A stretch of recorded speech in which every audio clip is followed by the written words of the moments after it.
فی الانبیاء والمرسلین نبینا محمد وعلی آلہ وصحبہ اجمعین ومن تبعہم بإحسان الی یوم الدین، اما بعد۔ اعوذ باللہ من الشیطان الرجیم، بسم اللہ الرحمن الرحیم۔ ومن لم يحکم بما انزل اللہ فاولئک هم الکافرون۔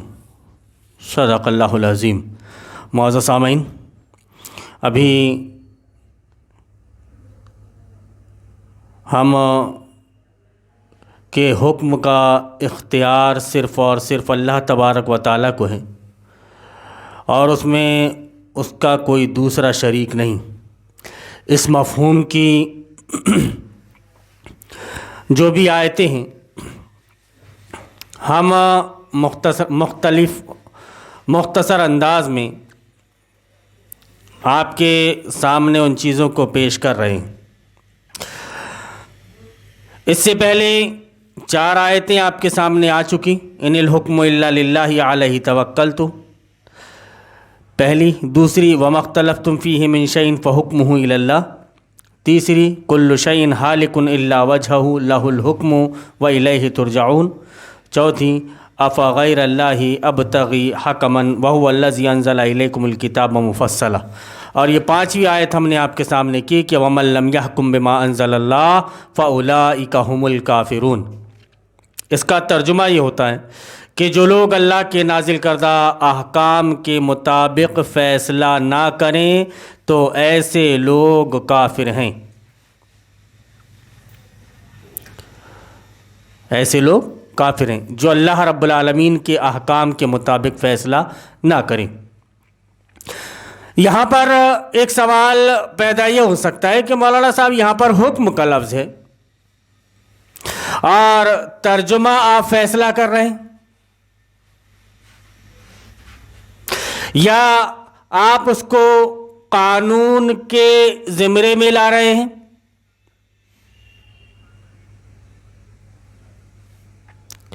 اس سے پہلے آپ کے سامنے ہم نے آیتیں ذکر کی، ان کے جو معنی و مفہوم تھے اور مفسرین نے جو کچھ اس سے مراد لیا ہے یا پھر اس کی تفسیر میں جو کچھ انہوں نے لکھا ہے وہ ہم نے آپ کے سامنے بیان کیا۔ اب یہ جو آیت سورہ مائدہ کی آیت نمبر 44 کا آخری حصہ ہے، اس میں یہ جو آیت ہے اس کے پیچھے ایک پس منظر ہے۔ آیت نمبر 41 سے لے کر 44 تک کی تفسیر میں حافظ ابن کثیر رحمۃ اللہ علیہ لکھتے ہیں کہ ان آیتوں میں ان لوگوں کی مذمت بیان ہو رہی ہے جو رائے، قیاس اور خواہش نفسانی کو اللہ کی شریعت پر مقدم رکھتے ہیں۔ قیاس پر، اپنی رائے پر، یا خواہش نفسانی کو اللہ کی شریعت پر مقدم رکھتے ہیں۔ ایک سوال یہ بھی پیدا ہو سکتا ہے کہ مولانا صاحب یہاں پر تو ابن کثیر رحمۃ اللہ علیہ نے بھی جمہوریت کا ذکر نہیں کیا ہے، آپ جمہوریت پہ اس کو منطبق کر رہے ہیں۔ تو اس سلسلے میں ہم یہ بیان کر دیں کہ خواہش نفس، گویا انسان اپنی خواہش کے مطابق کوئی فیصلہ کرے یا کوئی کام کرے، کام میں لے لیجیے اس کو آپ،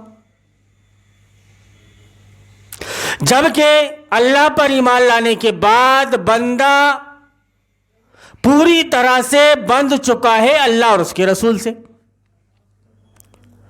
گویا اب اسے کھانا ہے تو اس میں شریعت کا خیال رکھنا ہے، بول و براز سے فارغ ہونا ہے تو اس میں شریعت کا خیال رکھنا ہے، اور گویا جو بھی کام اپنی زندگی میں کرے اس میں اسے شریعت کا خیال رکھنا ہے، اپنی طرف سے وہ کچھ کر نہیں سکتا۔ جمہوریت میں یہ ہوتا ہے کہ چاہے وہ کام صحیح ہو یا غلط، کتاب اللہ میں مذکور ہو یا نہ ہو، لیکن 1/3 اکثریت جس بات کو منظور کر لے گی جس بات کے لیے لوگوں کے زیادہ ووٹ گریں گے، زیادہ ججز جس طرف جائیں گے، فیصلہ اسی سلسلے میں ہوگا، گرچہ شریعت اس کو حرام قرار دیتے رہے۔ شراب شریعت نے حرام قرار دی، لیکن نظام جمہوریت میں حلال۔ سودی کاروبار، اسلام کہتا ہے فَأَذَنُوا بِحَرْبٍ مِّنَ اللَّهِ وَرَسُولِهِ، کہ اللہ اور اس کے رسول سے جنگ کرنے کے لیے تیار ہو جاؤ جو کوئی ایسا کر رہا ہے، لیکن اس کی بنیاد اسی پر۔ مرد کو اللہ رب العالمین نے قوام بنایا ہے عورت کا، عورت کو پردے میں رہنے کا حکم دیا، مرد کو قوام بنایا، عورت کو پردے میں رہنے کا حکم دیا، اور مرد کو یہ حکم دیا کہ عورت کی جو بھی ضروریات ہیں تمہیں اس کو پوری کرنی۔ کمانے کے لیے گویا عورت باہر نہیں جائے گی۔ نظام جمہوریت میں دونوں کو برابر کا درجہ ہے، کاندھے سے کاندھا ملا کر چل سکتی ہے، وہ بے پردہ گھومے، کوئی دقت نہیں۔ آج کل ایک ویڈیو اور ایک فوٹو بڑی وائرل ہو رہی ہے، وہ ثنا خان کی شادی مفتی صاحب کے ساتھ، اور مفتی صاحب بھی بیچارے ایسے جو بیوی کی فوٹو ساتھ میں کھنچوا رہے ہیں۔ بڑی مبارکبادیں، ماشاءاللہ، سبحان اللہ، الحمدللہ، اللہ نے توفیق دی۔ اور وہ صاحب تبلیغی جماعت کی جو قد و کاوش ہیں اس کے نتیجے میں کبھی یوسف یوحنا محمد یوسف ہو گیا، سمجھ رہے آپ، جڑ گیا وہ۔ سعید انور نے لمبی داڑھی رکھ لی، انضمام الحق نے لمبی داڑھی رکھ لی، مصباح الحق نے لمبی داڑھی رکھ لی، اور دین سے جڑ گئی۔ اور نامعلوم کتنے ایسے نام ہیں۔ وہ ایک پوسٹ گزری فیس بک میں سامنے سے، اور پھر وہاں پر ثنا خان اور یہ بالی ووڈ ایکٹر، اب مفتی صاحب کو خود نہیں معلوم، مفت خور ہیں وہ، میں نام کا مفتی ہوں، کوئی پوچھ کر تو دیکھے، میں نام کا مفتی ہوں، کوئی پوچھ کر تو دیکھے، ہر فتویٰ بتا دوں گا شریعت کے علاوہ۔ پردہ کوئی معنی نہیں، بیوی کے ساتھ صاحب سیڑھی سے اتر رہے ہیں کمر میں ہاتھ ڈال کر، اور ویڈیو بن رہی ہے، کچھ خیال نہیں، مفتی صاحب ہیں۔ پردے کا کیا ہوا؟ کہنے لگیں کہ عقل پہ مردوں کی پڑ گیا۔ اکبر زمین میں غیرت قومی سے گڑ گیا، پورا اکبر الہ آبادی کا وہ شعر۔ بہرحال بتانے کا مقصد یہ کہ پردے کا کوئی لحاظ نہیں۔ کسی نے اگر کمنٹ میں کر بھی دیا کہ بھائی ہاں سب کچھ ٹھیک ہے لیکن یہ ایسا، ہاں تو ویسا کرنے والے لوگ کم ہیں۔ یار تم لوگوں کا کام یہ کہ اتنی بڑی قربانی ہے، اتنی بڑی قربانی ہے کہ فلم انڈسٹری چھوڑ کر آ رہی ہیں، اب تم پردے کے پیچھے بڑے ہوئے۔ جیسا کہ میں ذکر کرتا رہتا ہوں کہ دو رنگی چھوڑ دے، ایک رنگ ہو جا، سراسر موم ہو یا سنگ ہو جا۔ اسلام میں آئے ہو، یا ایھا الذین آمنوا ادخلوا فی السلم کافہ، پوری طرح سے اسلام میں داخل ہو جاؤ۔ ولا تتبعوا خطوات الشیطان، اسلام میں ادھورے داخل ہو کر تم شیطان کی پیروی مت کرو۔ تم اسلام میں آدھے داخل ہوئے، شیطان کی پیروی کرنے لگے۔ پکا سچا مومن اور مسلم آپ کو دیکھنا نہیں چاہتا شیطان۔ آپ جہنم کی آگ سے بچ جاؤ یہ نہیں چاہتا ہوں، وہ یہ چاہتا ہے کہ آپ کسی نہ کسی طریقے سے جہنم کی آگ میں جلو، ایسے اعمال تمہاری زندگی میں ہو جائیں کہ تم جہنم کا ایندھن بن جاؤ، یا پھر جہنم میں جلتے رہو، وہاں سے نکلنے کی تمہیں مہلت نہ ملے۔ تو بہرحال خواہش نفس کے متعلق بات چل رہی تھی کہ آدمی کی جو اپنی خواہش ہے اس خواہش کے مطابق نظام جمہوریت میں، سیکولر ڈیموکریسی میں قوانین پاس ہو جاتے ہیں اور پھر انہی پر عمل ہوتا ہے۔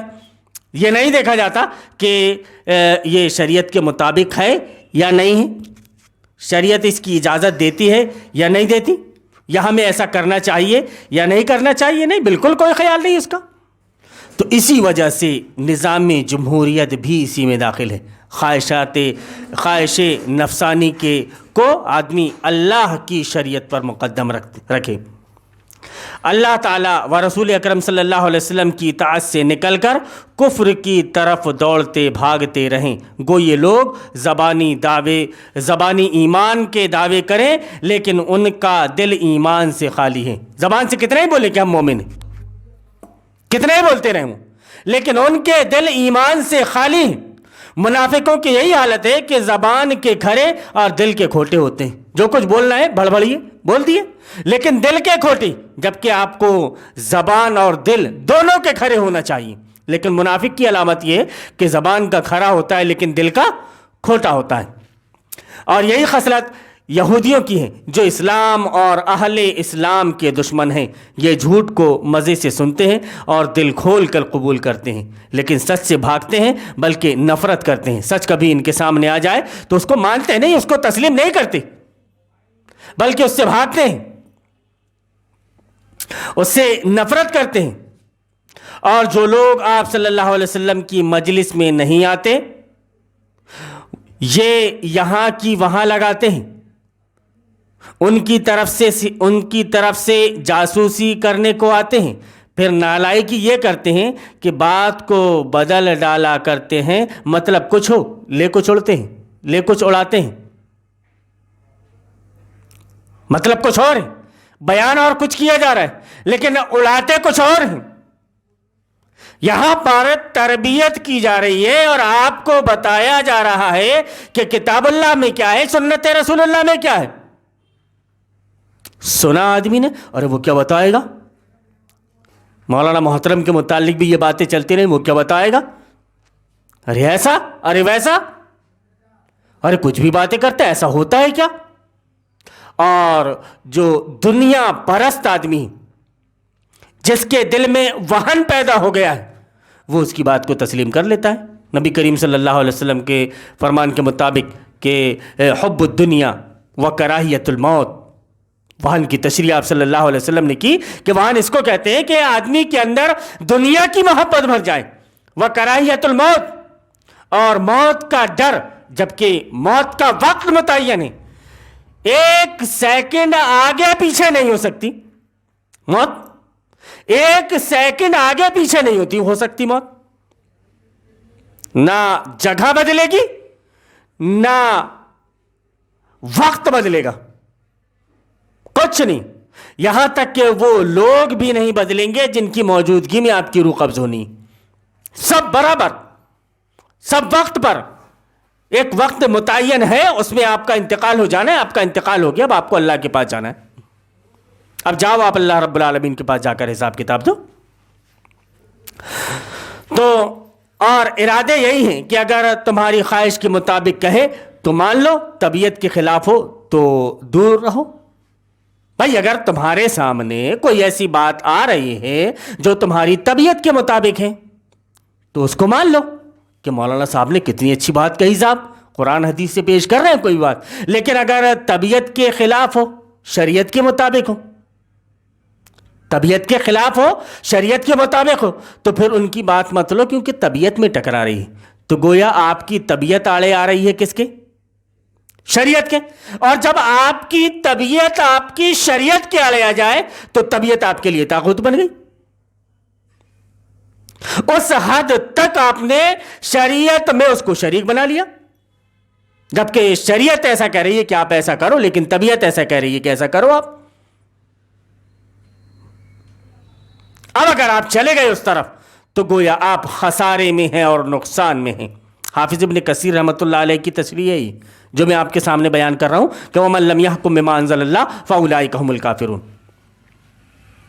کہا گیا ہے کہ یہ آیت ان یہودیوں کے بارے میں اتری تھی جن میں ایک کو دوسرے نے قتل کر دیا تھا. اب کہنے لگے کہ چلو حضور صلی اللہ علیہ وسلم کے پاس چلیں, اگر دیت جرمانے کا حکم دیں تو منظور کر لیں گے, اور اگر قصاص بدلے کا حکم فرمائیں تو نہیں مانیں گے. دیت کے لیے اگر بولتے ہیں تو مان لیں گے, اگر قصاص کا حکم دیں گے تو نہیں مانیں گے. ایسا پہلے ہی انہوں نے آپس میں بات کر لی اور پھر پہنچے. لیکن زیادہ صحیح بات یہ ہے کہ ایک زنا کار کو لے کر آئے تھے. ان کی کتاب تورات میں دراصل حکم تو یہ تھا کہ شادی شدہ زانی کو سنگسار کیا جائے. ایک مسئلہ مستنبط ہوتا ہے یہاں سے, اور وہ مسئلہ کیا کہ جتنے بھی نبی آئے اللہ کی شریعت کو قائم کرنے کے لیے آئے. دلیل یہ حافظ ابن کثیر رحمۃ اللہ علیہ نے یہ بخاری شریف کی حدیث یہاں پر ذکر کی ہے, کتاب الحدود باب احکام اہل الذمہ میں وہ مذکور ہے, اور حدیث نمبر ہے 6841 6841 اور 7543. صحیح مسلم میں حدیث نمبر 1699. ابو داؤد, ابن حبان, بیہقی, موطا امام مالک, سب جگہ میں حدیث ہے نا صاحب. حدیث میں کیا ہے کہ تورات کے اندر یہ حکم تھا کہ جو کوئی شادی شدہ زنا کرے تو اس کو سنگسار کیا جائے. سنگسار کیا جائے. اگر کہ تورات کے اندر یہ حکم نہیں ہوتا تو ظاہر سی بات ہے کہ بھائی فیصلے آپ کو جس حساب سے کرنے ہیں وہ کرو, لیکن اللہ ہوں, نماز پڑھ لو, روزہ رکھ لو, حج کر لو, زکوٰۃ دے دو, ایسا کرو ویسا کرو بس. لیکن جب کبھی معاملے آ جائیں تو ان معاملے کے فیصلے جو ہے آپ اپنی طبیعت کے مطابق کرو, شریعت کے مطابق مت کرو. ایسا نہیں, کھلا نہیں چھوڑا. یہ دلیل ہے کہ تورات میں حکم موجود ہے کہ جو شادی شدہ زانی ہے اس کو سنگسار کیا جائے گا, کتاب میں ان کی موجود ہے. اب اس کے بعد میں نور علی نور, یہ کہ ان کی کتاب میں موجود ہونے کے بعد کم سے کم ان کے دماغ میں یہ بات تو آئی کہ چلو فیصلہ کروانے کے لیے نبی صلی اللہ علیہ وسلم کے پاس چلتے ہیں. ان کے دماغ میں بھی نہیں آتی. جب بات آتی ہے تو چلو نظام طاغوت کے پاس چلتے ہیں, وہ فیصلہ کر دے گا کہ صحیح کیا ہے, غلط کیا, اچھا کیا ہے, برا کیا, یا ہم صحیح ہیں یا آپ صحیح ہیں. بھائی فیصلہ ہو جائے گا, عدالت میں کیس لگا ہوا ہے کسی بھی معاملے میں. ادھر یہودیوں کا حال یہ ہے کہ وہ فیصلہ کروانے کے لیے نبی صلی اللہ علیہ وسلم کے پاس میں آئے, ٹھیک, اور ادھر مسلمانوں کا حال یہ ہے کہ وہ نظام طاغوت کے پاس جا رہے ہیں, کتاب اللہ سنت رسول اللہ کی طرف نہیں لوٹ رہے ہیں. اب اس حدیث کو دیکھو آپ کہ نبی کریم صلی اللہ علیہ وسلم نے بیان فرمایا کہ لَتَتَّبِعُنَّ سُنَنَ مَنْ كَانَ قَبْلَكُمْ, کہ تم پہلوں کی سنت کو اختیار کر لو گے. ایک حدیث میں تو آتا ہے کہ اگر وہ کسی گوہ کے بل میں گھس گئے تو تم اس کے گوہ کے بل میں گھس جاؤ گے. ایک آگے حدیث دوسری کہ بنی اسرائیل 72 فرقوں میں بٹ گئے تھے, تم 73 فرقوں میں بٹ جاؤ گے. اس کا مطلب یہ ہے کہ تم بدعملی میں ان سے ایک قدم آگے ہوں گے. ان کے دماغ میں نبی صلی اللہ علیہ وسلم کی موجودگی میں اتنا تو خیال آیا کہ چلے نبی صلی اللہ علیہ وسلم سے فیصلہ کروا لیں, ان کی بات جا کر کے سنیں. وہ دل میں انہوں نے جو رکھنا تھا رکھا, لیکن نبی صلی اللہ علیہ وسلم کے پاس پہنچے تو. لیکن تمہارا معاملہ یہ ہے کہ تمہارے اپنے جو زندگی کے فیصلے ہیں وہ نظام طاغوت کے پاس میں ہو رہے ہیں, اور ایک مرتبہ دماغ میں یہ بات نہیں آتی کہ چلے شریعت سے فیصلہ کروا لیں. ہاں, شریعت سے فیصلہ کروانے کے لیے اس وقت جائیں گے کہ جب وراثت کا معاملہ ہو, لڑکے کو معلوم ہے کہ مجھے 2 حصے ملیں گے, سمجھ رہے ہیں, لڑکے کو معلوم ہے کہ مجھے 2 حصے ملیں گے تو پھر اسے شریعت یاد آئے گی. لڑکی کو معلوم ہے کہ مجھے 1 ہی حصہ ملے گا تو وہ عدالت جائے گی, وہاں سے سب برابر سرابر ہوگا. گویا طبیعت کے مطابق جہاں اچھا فیصلہ سمجھ میں آئے وہاں چلے جاؤ. یہ تو تم منافقت سے بھی زیادہ بدتر ہو بھائی. اس نے تو یہ کہہ دیا تھا کہ چلو جو بھی فیصلہ کریں, اگر ایسا کریں گے تو مان لیں گے اور اگر ایسا نہیں کریں گے تو نہیں مانیں گے, لیکن چلو وہیں پر. اور مسلمان کا حال یہ کہ یہ نظام طاغوت کے پاس جا رہا ہے, نظام جمہوریت کے پاس میں, اور وہاں سے اپنی زندگی کے فیصلے کروا رہا ہے. تو یہ مسئلہ مستنبط ہوتا ہے کہ وَلَقَدْ بَعَثْنَا فِي كُلِّ أُمَّةٍ رَسُولًا أَنِ اعْبُدُوا اللَّهَ وَاجْتَنِبُوا الطَّاغُوتَ کا مطلب یہ ہے کہ ہر نبی کی جو آیا اس کی زندگی کا مقصد یہی تھا کہ اللہ کی عبادت ہو، اللہ کی اطاعت ہو، طاغوت سے کلی طور پر اجتناب ہو، یعنی قانون اگر چلے دنیا میں تو وہ اللہ کا، غیر اللہ کا نہیں۔ یہاں پر غیر اللہ کا قانون چل رہا ہے، سب پوری طرح سے خوش۔ اب تو دھیرے دھیرے سب ملاوٹیں بھی آنے لگی سعودی عرب میں، کہ اگر باہمی رضامندی سے 14 سال کے لڑکا لڑکی آپس میں مل رہے ہیں تو ان کے اوپر کوئی سزا نہیں، شراب پی رہے ہیں تو ان کے اوپر کوئی سزا نہیں، حکومت ان کو سزا نہیں دے گی، لیکن پہلے سزا ملتی تھی، اب سزا نہیں دے گی۔ تو اس کا مطلب یہ ہوا کہ تم پوری طرح سے یہودی کے شکنجے میں ہو، وہ جیسا تم کو گھما رہا ہے ویسے گھوم رہے ہو۔ اب نبی کریم صلی اللہ علیہ وسلم کا وہ فرمان جو آپ صلی اللہ علیہ وسلم نے بیان فرمایا تھا کہ بدأ الاسلام غریبا وسیعود کما بدأ، کہ اسلام جیسے آج کے زمانے میں اجنبی ہے، ایک زمانہ آئے گا کہ ویسا ہی اجنبی ہو جائے گا۔ آج یہ باتیں ہم آپ کے سامنے لے کر بیٹھے ہیں تو ایسا لگتا ہے کہ یار یہ نئی باتیں کہاں سے آ رہی ہیں۔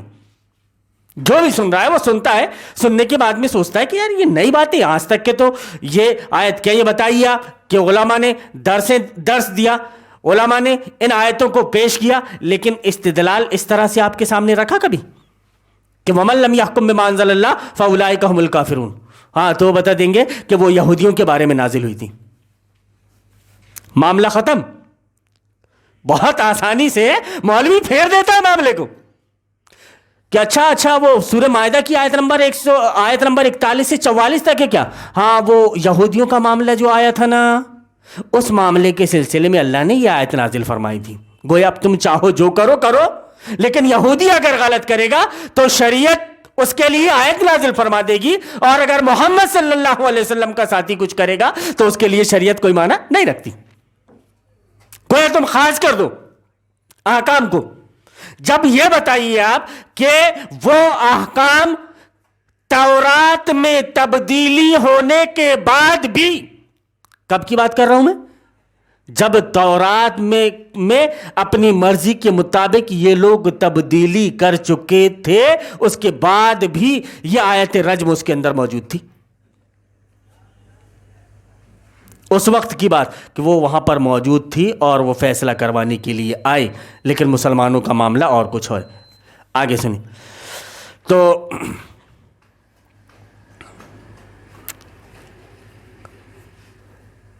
زنا کا معاملہ زناکار کو لے کر آئے تھے۔ ان کی کتاب تورات میں دراصل حکم تو یہ تھا کہ شادی شدہ زانی کو سنسار کیا جائے، لیکن انہوں نے اسے بدل ڈالا تھا اور 100 کوڑے مار کر، منہ کالا کر کے اور الٹا گدھے پر سوار کر کے رسوائی کر کے چھوڑ دیتے تھے۔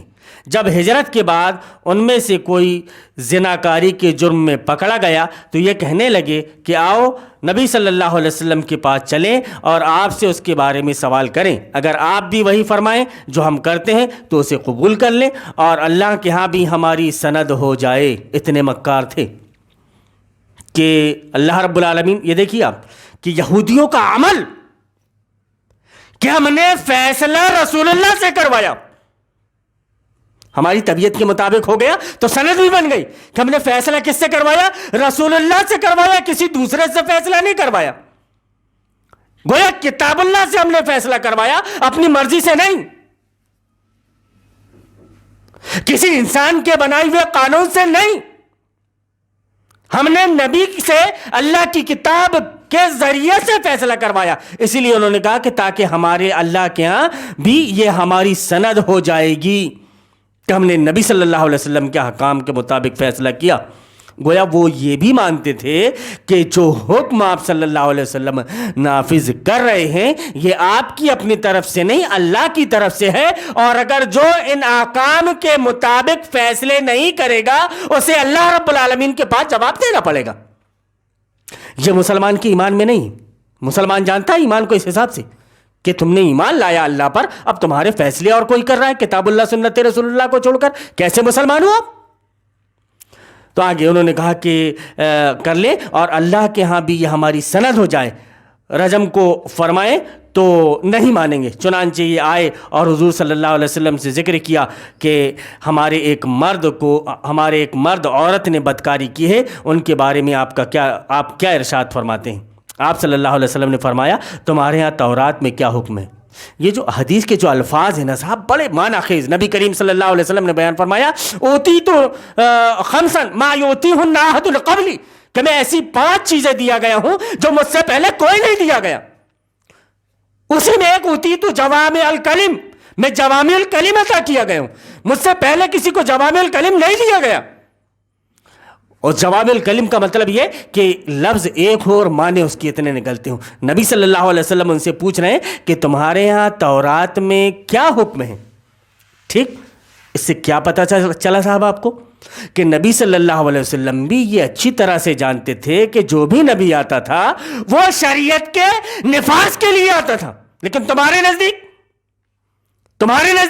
جو بھی نبی آیا اس کا کام یہ ہے نعبد اللہ واجتنب الطاغوت، اللہ کی عبادت ہو اور طاغوت سے اجتناب ہو، اور طاغوت سے مراد یہاں پہ بت ہیں، پتھر ہیں اور درخت ہیں جس کی لوگ عبادت کرتے ہیں، اور وہ قبر ہیں جن کے پاس میں جو لوگ جا کر کے جھکتے ہیں۔ بس سوال جواب میں وہ چھوٹی سی سوال جواب کی کتاب بچوں کے لیے بنا دی گئی، اور اس میں اگر بعثت کا مقصد آیا یا طاغوت کے بارے میں کچھ بتانا، ظاہر سی بات ہے کہ اس عقیدے میں کچھ بتا رہے ہو آپ، طاغوت کے سلسلے میں کچھ بتانا پڑے گا، تو اس میں یہ بتائے تو اتنی چیزیں بیان کر کے اور ڈنڈی مار دی، بس بات ختم۔ جبکہ یہ حدیث دلالت کر رہی ہے کہ نبی کریم صلی اللہ علیہ وسلم خود اچھی طرح سے جانتے تھے کہ جیسا میں اللہ کے احکام کو اپنی امت پر جو مجھے مان رہے ان پر نافذ کر رہا ہوں، اور مجھے اس قانون کو پورے کے پورے جتنے بھی دنیا میں قوانین پائے جاتے ہیں ان قوانین پر مجھے اسے غالب کرنا ہے، اس کے لیے جدوجہد کرنی ہے، یہ آپ صلی اللہ علیہ وسلم جانتے تھے۔ اسی طرح آپ یہ بھی جانتے تھے کہ میرے پہلے جو نبی آئے ان کی زندگی کا مقصد بھی یہی تھا کہ اللہ کا قانون اس کے بندوں کے اوپر نافذ ہو، اس لیے تو آپ نے پوچھا کہ تورات میں تمہارے ہاں کیا حکم ہے۔ ٹھیک ہے، اب آپ آگے دیکھیے کہ انہوں نے کیا جواب دیا۔ انہوں نے کہا ہم تو اسے رسوا کرتے ہیں اور کوڑے مار کر چھوڑتے ہیں۔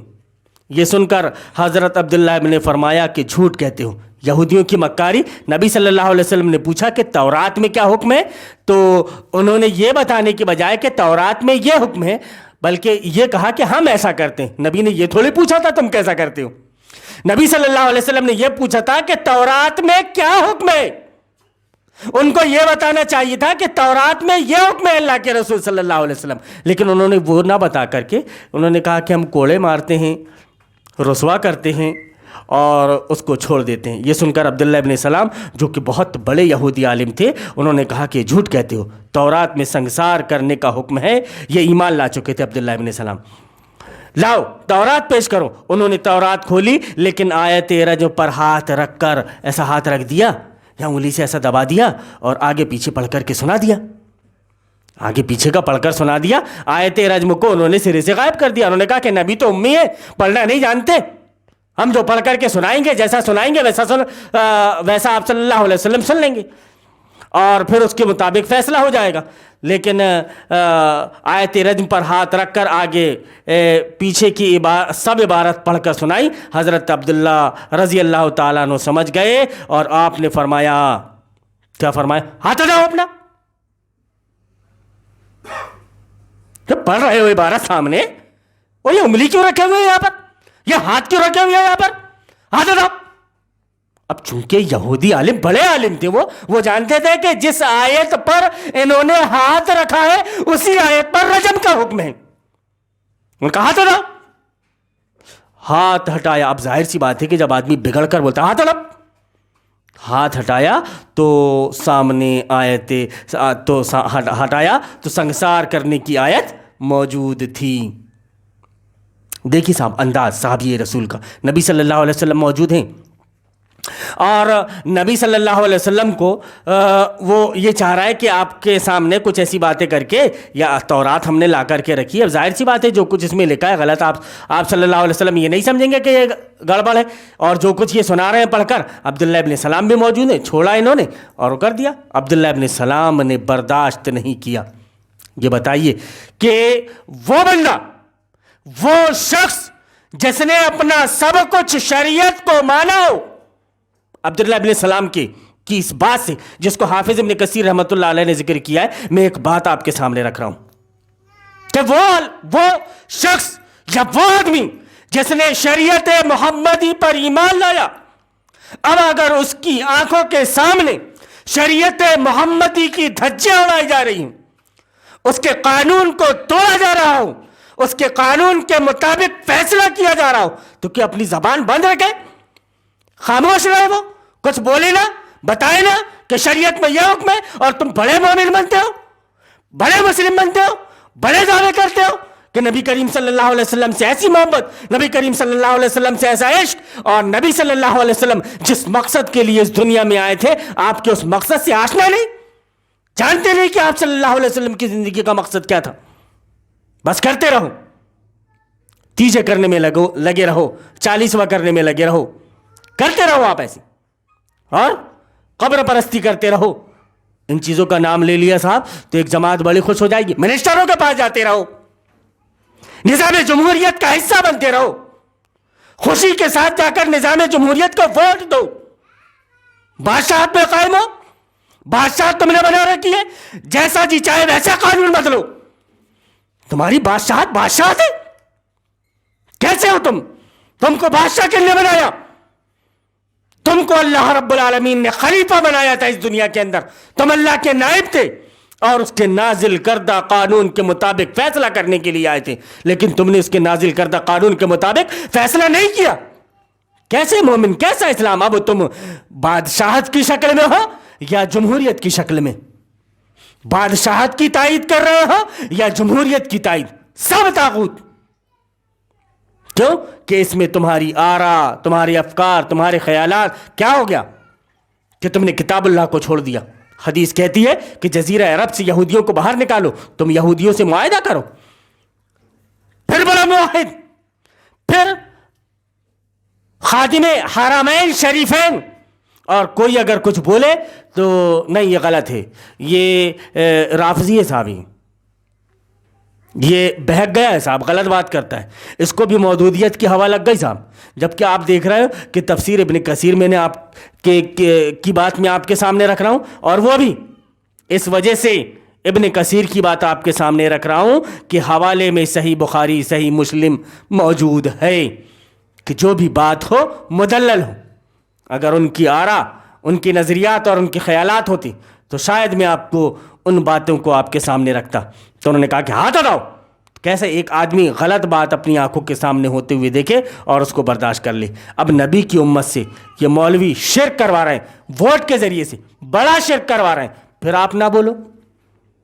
اللہ نے ایک قانون نازل کیا، اس قانون کے مقابلے میں انسان نے دوسرا قانون بنا لیا، اور پھر اللہ رب العالمین جو یہ بیان فرما رہا ہے کہ وَمَن لَّمْ يَحْكُم بِمَا أَنزَلَ اللَّهُ فَأُولَٰئِكَ هُمُ الْكَافِرُونَ، بلکہ جبکہ اس کے پہلے میں نے پہلے کے درسوں میں آپ کے سامنے ذکر کیا کہ حافظ ابن کثیر رحمۃ اللہ علیہ ذکر کرتے ہیں کہ جس نے کوئی بھی زندگی کا چھوٹا سے چھوٹا معاملہ ہو، اگر وہ کتاب اللہ سنت رسول اللہ کے مطابق اس سے فیصلہ نہیں کیا ہے تو وہ اسی ضمن میں آئے گا کہ اللہ کی نازل کردہ احکام کے مطابق فیصلہ نہ کرے تو ایسے لوگ کافر ہیں۔ تو سنسار آیت تو وہاں ہاتھ ہٹایا تو سنسار کرنے کی آیت موجود تھی، اب تو انہیں بھی اقرار کرنا پڑا۔ پھر حضور صلی اللہ علیہ وسلم سے حکم سے زانیوں کو سنگسار کر دیا گیا۔ حضرت عبداللہ فرماتے ہیں کہ میں نے دیکھا کہ وہ اس زانی عورت کو پتھروں سے بچانے کے لیے اس کے آڑے آ جاتا تھا۔ وہ جو یہودی تھے وہ آڑے آ جاتے تھے کہ کسی طریقے سے یہ بچ جائے، کسی طریقے سے ہم اس کو بچا لیں۔ جیسا آپ پتھر چلا رہے ہو، پتھر چلائے قتل سے مار رہے ہو نظام طاغوت کو باتوں کے ذریعے سے، فَإِن لَّمْ يَسْتَطِعْ فَبِلِسَانِهِ، اللہ رب العالمین نے آپ کو طاقت نہیں دی، لیکن زبان میں اتنی طاقت ضرور ہے کہ آپ اس کو صحیح کو صحیح اور غلط کو غلط بول سکیں۔ علامہ ناصر الدین البانی رحمۃ اللہ علیہ نے سلسلۃ الاحادیث صحیحہ کے اندر حدیث ذکر کی ہے کہ وَلْيَشْهَدُوا عَلَى الْمُحْسِنِ بِأَنَّهُ مُحْسِنٌ وَعَلَى الْمُسِيءِ بِأَنَّهُ مُسِيءٌ، کہ جو صحیح ہے اس کو منہ پھوڑ کر صحیح بولو، جو غلط ہے اس کو منہ پھوڑ کر غلط بولو۔ یہ مطلب ہے اس آیت کا کہ فَإِن لَّمْ يَسْتَطِعْ فَبِلِسَانِهِ، اگر طاقت نہیں ہے تو اپنی زبان سے ٹوکے، اور جب زبان میں بھی تالا لگ جائے، ابھی زبان میں تو پابندی نہیں لگی، آپ زبان سے بول سکتے ہو، تو دل میں برا جاننے کی ابھی کیفیت نہیں آئی ہے۔ اور زبان میں طاقت رہنے کے بعد بھی جو دل میں برا جانے، جو دل میں برا جانے کی، کیسے ہو سکتا ہے؟ یہ کیسے ہو سکتا ہے کہ ہماری ماں بہنیں گھر کے پیچھے موجود ہیں، دروازے کے پیچھے، ہم دروازے کے سامنے کھڑے ہوئے ہیں، آ گیا دشمن، حملہ کر دیا، ماں بہنوں کی عزت سے کھیلنا چاہتا ہے وہ، ہم ایسی وقت میں کہہ رہے ہیں صاحب کہ کیا کریں؟ نبی صلی اللہ علیہ وسلم نے بیان فرمایا کہ جب کوئی منکر کو دیکھے تو اپنے ہاتھ سے روکے، ہمارے پاس طاقت نہیں ہے صاحب پوری حکومت ہونے کی۔ فَإِن لَّمْ يَسْتَطِعْ فَبِلِسَانِهِ، اور اگر اس کی بھی طاقت نہیں ہے تو زبان سے ٹوکے۔ اب کیا کریں صاحب؟ یہاں پہ ہم ان کے سامنے بول بھی نہیں سکتے، سب کچھ ان کا منہ سے بولیں گے تو پٹنے کی نوبت آئے گی۔ فَإِن لَّمْ يَسْتَطِعْ فَبِقَلْبِهِ، اور اگر اس کی بھی طاقت نہ ہو تو دل میں برا جانے۔ دل میں برا کیسے جانے؟ جاؤ بیٹا ابھی جاؤ، تم کو جیسے بے عزتی کرنا ہے بے عزتی کر لو، پر میرا دل کھول رہا ہے، مطلب صاحب مکاری، میرا دل کھول رہا ہے، بڑی مشکل سے برداشت کر رہا ہوں میں۔ ایسا کرتا ہے آدمی جب اپنے گھر کے اوپر بات آتی ہے، تو ایسا کرتا ہے جب اپنے گھر کے اوپر بات آتی ہے، جاؤ جتنی عزت سے کھیلنا ہے کھیلو، میرا دل بڑا کھول رہا ہے، نبی صلی اللہ علیہ وسلم کی حدیث پر عمل کر رہا ہوں میں، دل سے برا جان رہا ہوں۔ ایسا کرے گا آدمی؟ ایسا کرے گا؟ جبکہ مرنا پسند کرے گا، لیکن اس کے قدم کو آگے آنے نہیں دے گا، یہاں تک کہ اگر وہ پڑا ہوا ہے مدہوشی کی کیفیت میں، پڑا ہوا ہے زخمی ہو کر، یہ بتا رہا ہوں میں آپ کو کہ اگر زخمی ہو کر وہ پڑا ہوا ہے دروازے پر اور جا رہا ہے وہ، تو جاتے جاتے میں بھی وہ اس کے پیر کو پکڑ لے گا۔ یہ کیفیت ہوتی ہے نا صاحب کہ تو آگے نہیں بڑھ سکتا، میری جان میں جب تک جان ہے تو اس کے دہلیز کے آگے قدم نہیں بڑھا سکتا، یہ کیفیت ہوتی ہے۔ ایک ویڈیو دیکھا صاحب میں نے فیس بک میں، اس لیے بیان کر دیتا ہوں دیکھ کر کے کہ سمجھ میں آ جائے۔ کئی سالوں تک کے ایک شاہین کو، باز کو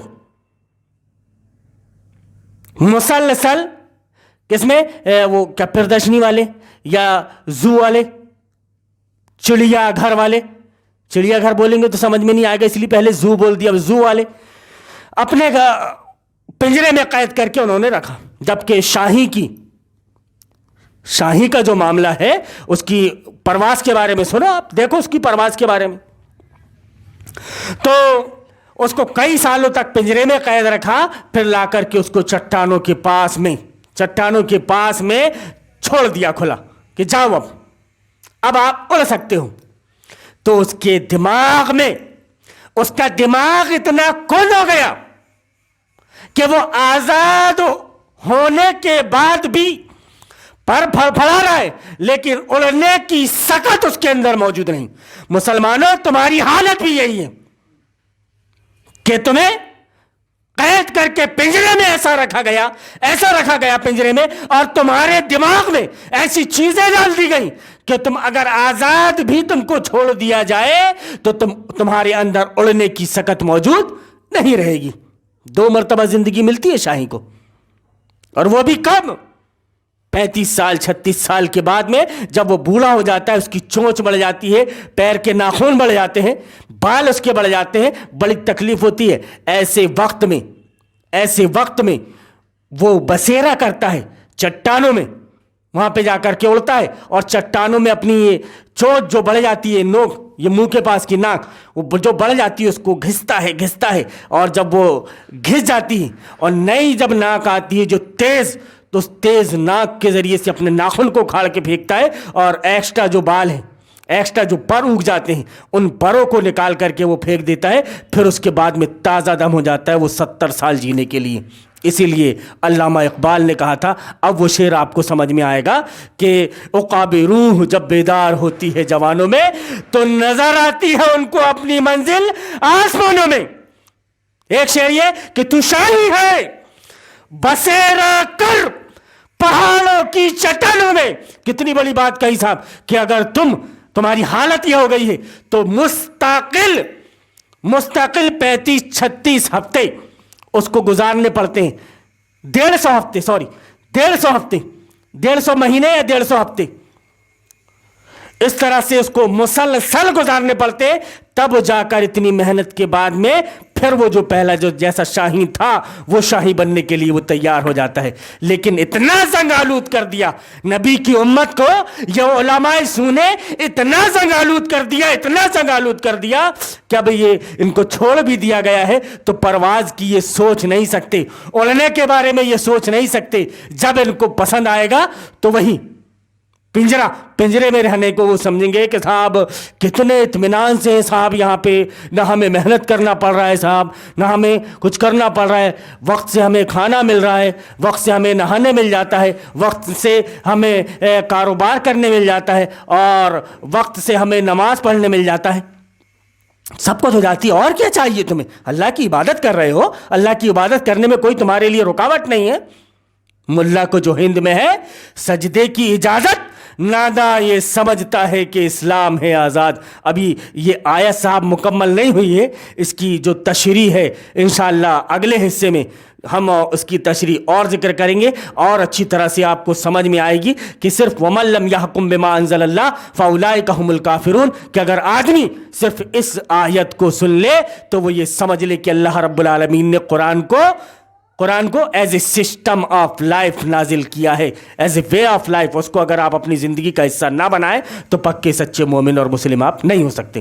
اللہ رب العالمین سے دعا ہے کہ اللہ رب العالمین ہمیں توفیق دے کہ ہم کتاب اللہ سنت رسول اللہ کے مطابق زندگی گزارنے والے بن جائیں، اور ہمارے زندگی کے جو بھی فیصلے ہوں وہ کتاب اللہ اور سنت رسول اللہ کے مطابق ہوں، کسی انسان کے بنائے ہوئے قانون کے مطابق نہ ہوں۔ اللہم ارنا الحق حقا وارزقنا اتباعہ وارنا الباطل باطلا وارزقنا اجتنابہ، آمین یا رب العالمین۔ لوگوں کا رد و قبول ہرگز حق و باطل کا معیار نہیں ہے۔ لوگوں کی اکثریت اگر اندھیروں میں بھٹکنا اور ٹھوکریں کھانا چاہتی ہے تو خوشی سے بھٹکے اور ٹھوکریں کھاتی رہے۔ ہمارا کام ہر حال اندھیروں میں چراغ جلانا ہی ہے، اور ہم مرتے دم تک یہی کام کرتے رہیں گے۔ ہم اس سے خدا کی پناہ مانگتے ہیں کہ ہم بھٹکنے یا بھٹکانے والوں میں شامل ہو جائیں۔ خدا کا یہ احسان ہے کہ اس نے ہمیں اندھیروں میں چراغ جلانے کی توفیق بخشی۔ اس احسان کا شکر یہی ہے کہ ہم چراغ جلاتے جلاتے مر جائیں۔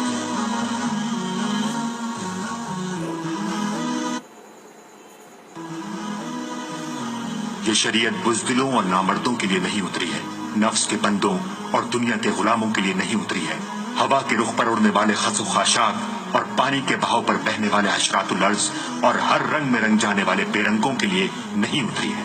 یہ ان بہادر شیروں کے لیے اتری ہے جو ہوا کا رخ بدل دینے کا عزم رکھتے ہیں، جو دریا کی روانی سے لڑنے اور اس کے بہاؤ کو پھیر دینے کی ہمت رکھتے ہیں۔